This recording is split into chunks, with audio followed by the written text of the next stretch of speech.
What up, though? This is Math Guy Steve. Welcome to lesson 1 of our MGS Calculus Camp, okay? For the next 8 weeks, we'll go through calculus step by step. So we're going to do 4 lessons per week, okay? We're going to go over limits, derivatives, integrals, applications, series, and just the common mistakes that calculus students often make. Today we're going to start with one of the biggest ideas in calculus, and that's just limits. And the main thing I want you to understand for today is this. A limit is trying to understand what the function is heading towards. What is it getting close to? And let's be careful. That's not always what the function equals at that value.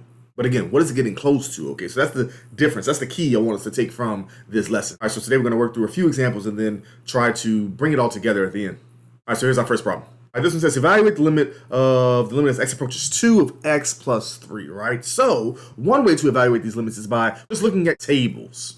So one way to understand that is just see what the function is getting close to. Or in other words, if I plug in numbers close to 2 and see what the function is getting close to, or what the value, the y value of that function is getting infinitely close to. So we can see here, as x approaches 2, if we get real close to like 1.9, if I plug in 1.9, I get 4.9, right? Because I'm just adding 3 to the x value.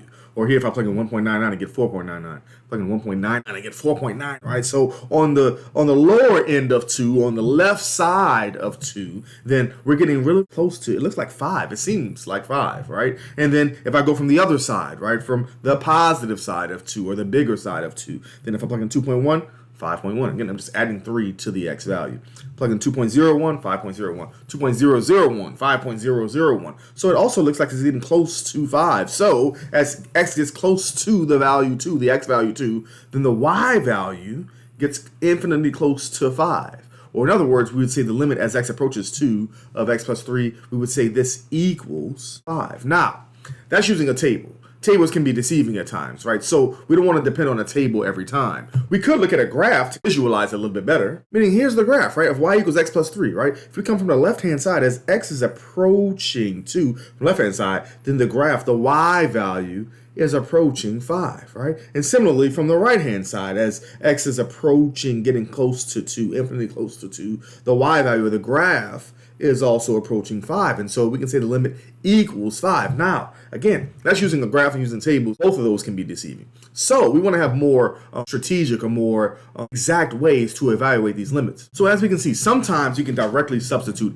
into the function and it works out nicely. Or in other words, if I take what the limit is and plug that value into the function, oftentimes this is nice, right? We get, okay, here 2 plus 3, so we get 5. So it works out nicely. This isn't always the case because sometimes we get some issues when we plug that limit into the function, i.e. this function here, right? So if I try to plug in 2 into the function, that's always our first attempt. Try plugging that limit into the function and see if we get something nice, right? But if we don't get something nice, then we have to do something else. Like here, if I plug in 2, so this is evaluate the limit as x approaches 2 of x squared minus 4 over x minus 2. If I plug in 2 into this function for every x, right, then that would give me, well, 2 squared minus 4 over 2, or in other words, 4 over 0, which is 0 over 0. So we get this 0 over 0 problem or issue, right? And so when that happens, oftentimes we'd say, well, before we had calculus, we would say, well, dividing by 0, we can't do that. Not allowed to divide by 0. That's rule number 1 as math people, right? We can't divide by 0. But if we get one of these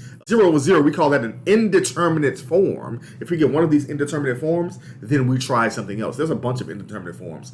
0 over 0, infinity over infinity, negative infinity over infinity, 0 to the 0 power, infinity to the 0 power, or 0 to the infinite power, infinity to the infinite power. So we get a bunch of indeterminate forms that we have. But if we get one of those, we say, well, don't give up, just try another tool. Okay, so here, our other tool, well, let's look at the graph first. If we look at this graph, we know, okay, well, y equals x squared minus 4 over x minus 2. If I go as x approaches 2 from the left and x approaches 2 from the right, it does have a value. It approaches something. What does the y value get infinitely close to? It gets infinitely close to this value of y equals 4.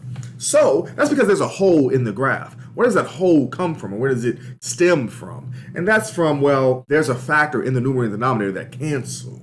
Okay, so in other words, if I look back at this function, I know, well, x squared minus 4, oh, that's difference of squares, right?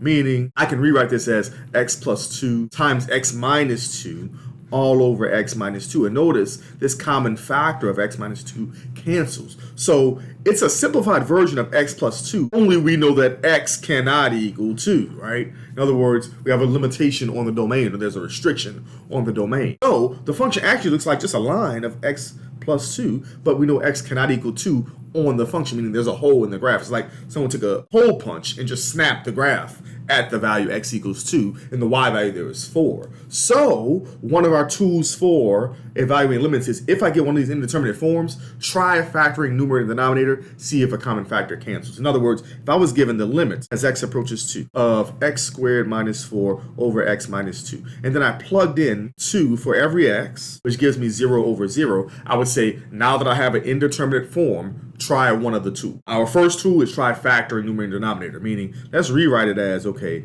the limit as x approaches 2 of plus 2 times x minus 2 over x minus 2, and see if any common factors cancel. They do here, right? The x minus 2's cancel, meaning this is the same as the limit as x approaches 2 of x plus 2. And now try plugging in. Once you cancel those common factors, then try plugging that value in. If I plug in 2 here, we get this is 2, which is 4.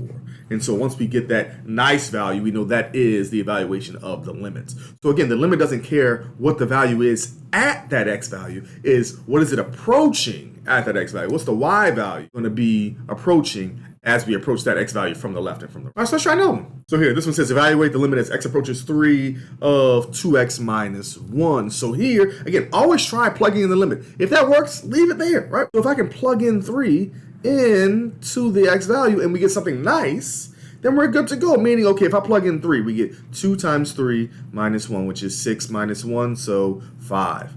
We get a nice value. That is the limit. Don't do any more work, right? Only do the extra stuff, use the other tools if we need to, if we get one of the indeterminate forms or we get some issue. All right, so here, if we look at the graph, we can see that that's what's happening, right? So y equals 2x minus 1, again, it's just a line. And so as the x is approaching 3 from the left, the y is approaching 5. And so as the x is approaching 3 from the right, the y is also approaching that same value of 5. So we know the limit as x approaches 3 from the left and from the right is 5. So the limit evaluates or equals 5.